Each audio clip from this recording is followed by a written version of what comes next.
What makes a Texas high school football dynasty? Run boy run, run boy run, run boy run away. Run boy run, run boy run, run boy run away. Run boy run, run boy run, run boy run away. Run boy run, run boy run, run boy run away. Now, I know some of you watching this are from great football dynasty schools, and I'd like to hear from you, your thoughts in the comments about what makes a great Texas UIL, or for that matter, other states too, football dynasty.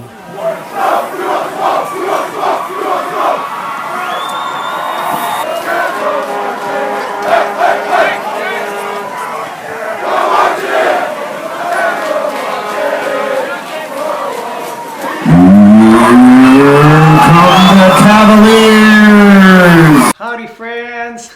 I'm kind of having football withdrawals here. You might see my hands are shaking after the Super Bowl is over, the UIL playoffs are over, and I know that some of you are having some serious football withdrawals also. So today I'm going to give you some insider information about what makes a Texas high school dynasty. Friday Night Lights fans, here we go. I filmed some absolute dynasties for you this weekend. Aledo has 10 rings now. Katy, if my facts are correct, 8. Westlake, if my facts are correct, 8. Southlake, Carroll, if my facts are correct, 8. And my window into what makes a Texas football dynasty is Lake Travis, because my son played for them. In 2015, he graduated, and in that 6-year period before that, while Abe was with Lake Travis, I believe they won state 3 or 4 times, and they have 6 rings themselves. So here's the 3 ingredients that I saw that made a Texas high school football dynasty.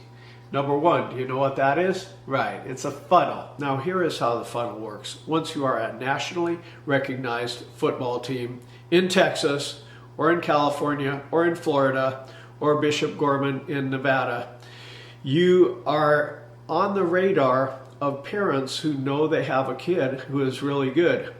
People come from all over to bring their kid into your program. Now in the spring football session at Lake Travis, we have 156 colleges that came to look at the guys in spring football. Here is a run that Abe pulled off in spring football that year, right in front of the Penn football coach that really got him an offer from Penn.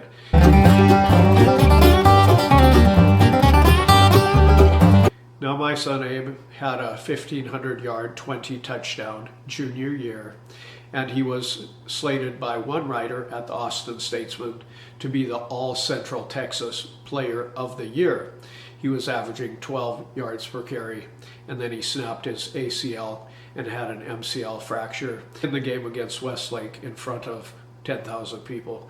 So that kind of lowered his stock somewhat, but he would have got big time D1 offers. But as it was, he had a couple of D1 schools like Air Force and Texas State interested in him. But each great school in Texas develops a recruiting relationship with various universities. Like I heard that about 8 Euless Trinity players play for the Utah Utes because it's just a relationship they have.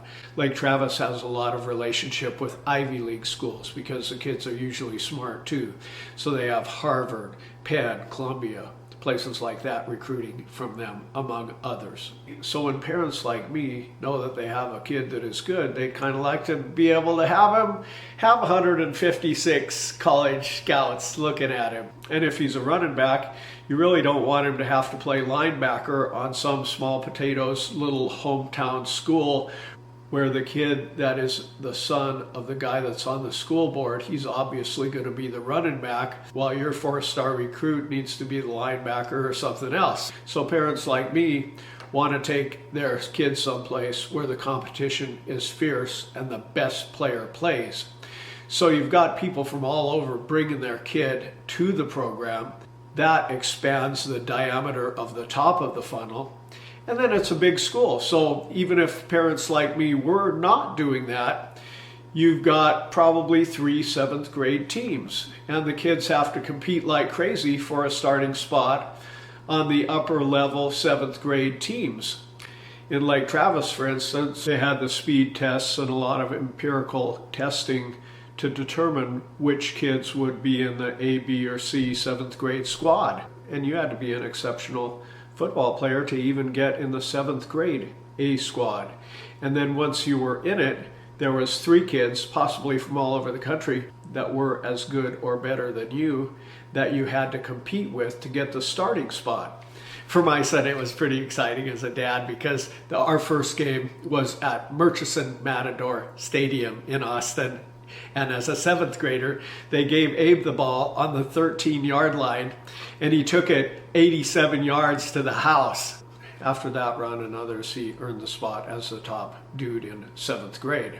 So junior high helped Abe move significantly forward in the funnel as high school approached. But in Lake Travis, you got a freshman squad, and then you got 2 JV squads, the white and the black, that usually don't even play freshmen.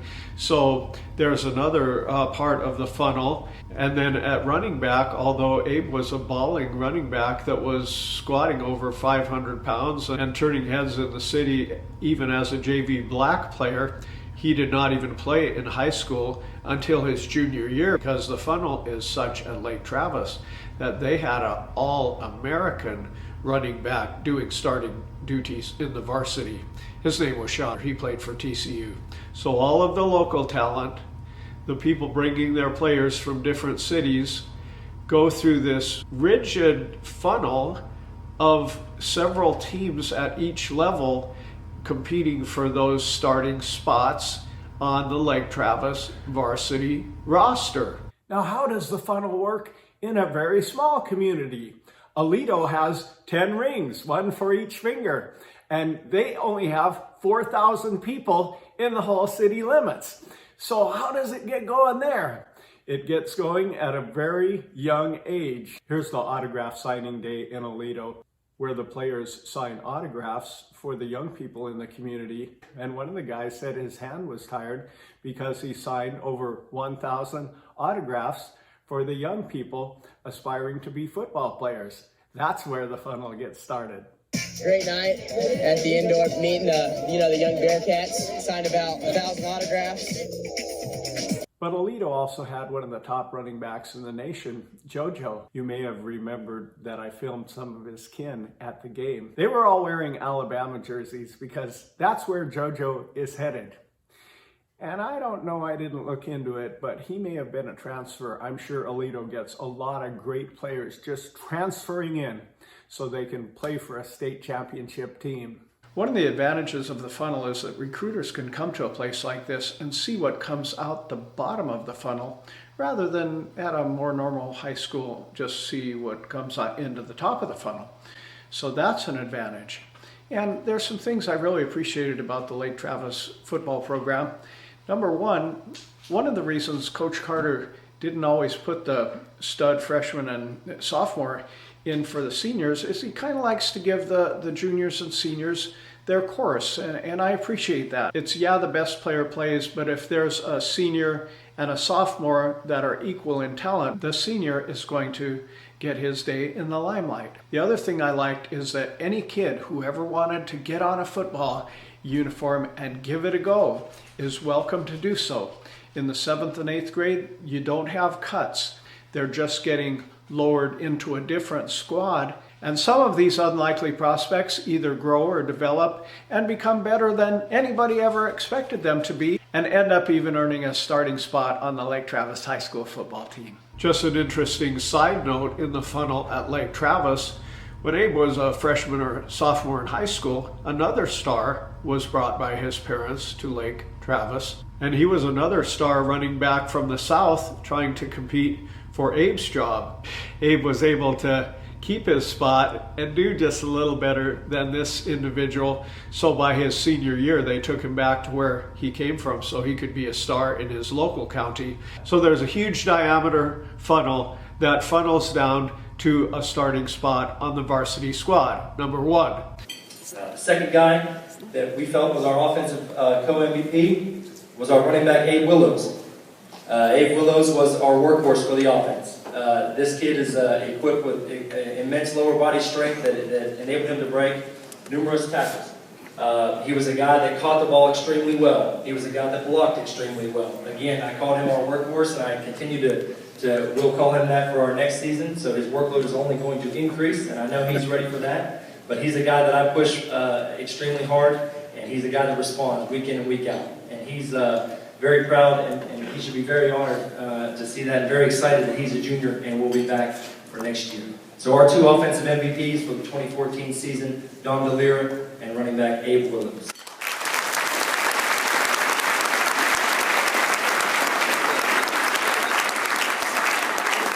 Look at this, we're having a record cold snap in Austin. Hey, I'm going to insert a quick bonus point here.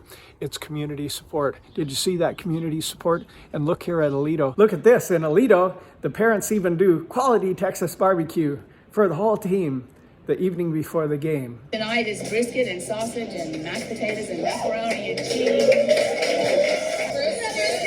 Number two, there is the coaches. These coaches in these great high school programs like this are all being paid six figures. I think ours got 160 grand while I was there. Many of them have numerous college offers. Some of them have professional offers, and yet they're staying put as championship Texas high school football coaches. You have that kind of coaching and you can get some great results even at the high school level. Thirdly, it's facilities and equipment. Lake Travis Cavalier Nation. Lake Travis Cavalier Stadium is not a giant one compared to many in Texas, but it's still very nice. This is the Lake Travis Indoor Activity Center, which is 2/3 of a football field long, and it's also 2/3 of a football field long. So practices are never missed. If the weather is inclement, if it's thunder and lightning, Cav Nation still goes forward. And then here is the Lake Travis Cavalier High School campus. Here at the CAC, they'd always have a breakfast of champions on Friday morning, and I really appreciated it because they'd have the film of the previous game, and they would never go over miscues or mistakes. It was always just showing them to be absolute ballers, and I thought, wow, what a great idea. Rather than going over our negative aspects, we can dwell on our finest achievements and become even better. Once you start winning state championships, advertising dollars come in, the people in the community get very generous, and you've got resources to deal with. I saw the Lake Travis facilities really come up to a new level during the 6 years that we were with the program. They got a nice electronic scoreboard, jumbotron. The field was redone in turf that is nicer than I've ever really seen, even in an NFL stadium.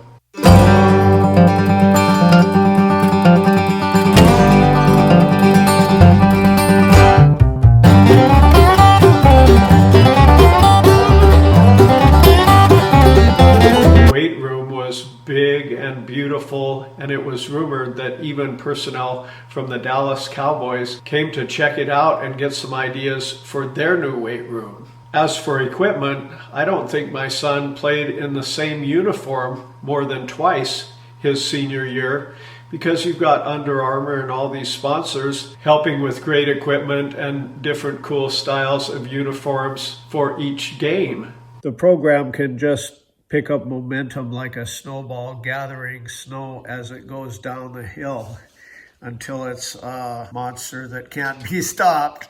If you want to watch an interesting special, look at the facilities and equipment of the Alabama football program. It'll blow your mind. So those are the three aspects, folks. There's the funnel.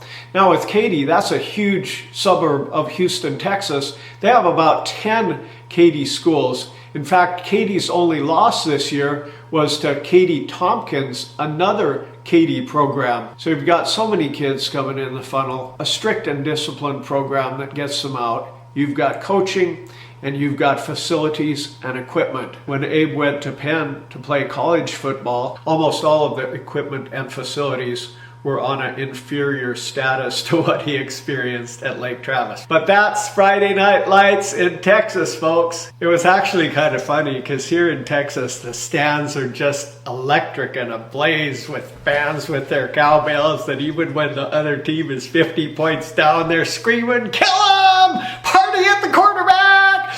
and all this. And out there at Penn, the fans just sat there like this, and if I went, "Yeah, come on," they all looked at me like I was some kind of weirdo.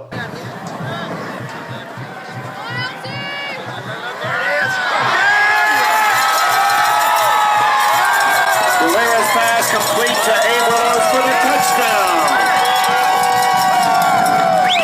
On my channel, I give you a really good value. I advertise 3 points, and I'm giving you not only 1, but 2 bonus points. In Lake Travis, the commitment to great football is incredible. Not only does each team member have a rigorous series of meetings and practices and weightlifting to deal with, but they also have 1 extra period of their school curriculum that is also dedicated to weightlifting. But in addition to that, there is a 7-on-7 program in the summer in which all the receivers, all the running backs, all the cornerbacks, and all the safeties compete in a non-tackle, basically a pass-catching derby that has a complete schedule and a state championship. And I was attending a class at the church, and the leader of the class was saying, "And as for you parents that are loading up your schedule with all of these different special activities for your kids, you think you're going to get one of the 2,100 Division I football scholarships? Well, it's probably not going to happen." Well, you can let people talk you out of your dream if you want, but I believe in doing what's necessary to achieve a dream. In fact, you will love this song on my YouTube channel called "Don't Let Go of Your Dream." So we and many other parents got him hooked up with the specialists at Acceleration Sports. Hey, sorry I'm talking about my son so much in this video. It's just like it's the only window I had into this subject. So it's not like I'm a reporter and I could just go in there and film other kids doing the stuff. Many Lake Travis skill position players go to. It's called Acceleration Sports. This here is Acceleration Sports. It's kind of an understated exterior, but inside is packed with all kinds of high-tech goodies that help high school football players reach faster times in their 40, longer standing broad jumps, faster shuttle times, and the type of measurables that seem to impress recruiters. Look at this cool machine. It would help a football player develop initial burst by strapping him into a device that measured that initial burst. You'll see some things in this video that are pretty amazing too. You'll see Abe do an over 10-foot standing broad jump. Abe also did a 380-pound power clean as a 208-pound back for Penn. And I don't know if you know those statistics, but there's probably not 3 guys in all of college football that are 208 pounds who can do a 380-pound power clean with a over 10-foot standing broad jump. Still a lot of time left on the clock, 8 minutes to go. A run and a leap over the pile. And that's another touchdown for the Penn Quakers. Abe Willows, have yourself a day. Lake Travis has had some great players. Did you see Garrett Wilson from Lake Travis catch that beautiful touchdown pass in the end zone in the national championship? He's an Ohio State player. Now in Lake Travis, almost never will a sophomore play on the varsity squad because there's so many levels of development. But Garrett was one of the few sophomores I knew who was playing on the Lake Travis varsity squad. Even though my son Abe was turning heads big time as a sophomore in the city, he didn't even get to play until his junior year. And his first game against the Midway Panthers, he went off for 280 yards.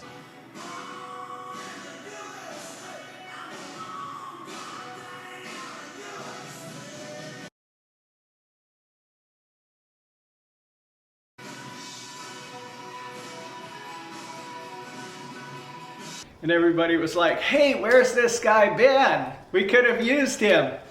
But we had an All-American, Sean Alexander, that played for TCU as running back doing the starting duties. So sometimes even four-star players don't get to play as a sophomore at Lake Travis High School. If some of you think that this was a little heavy on me talking about my son, forgive me, but it was really the only window into a great championship football program that I have. So it's kind of natural to speak to the subject through that window.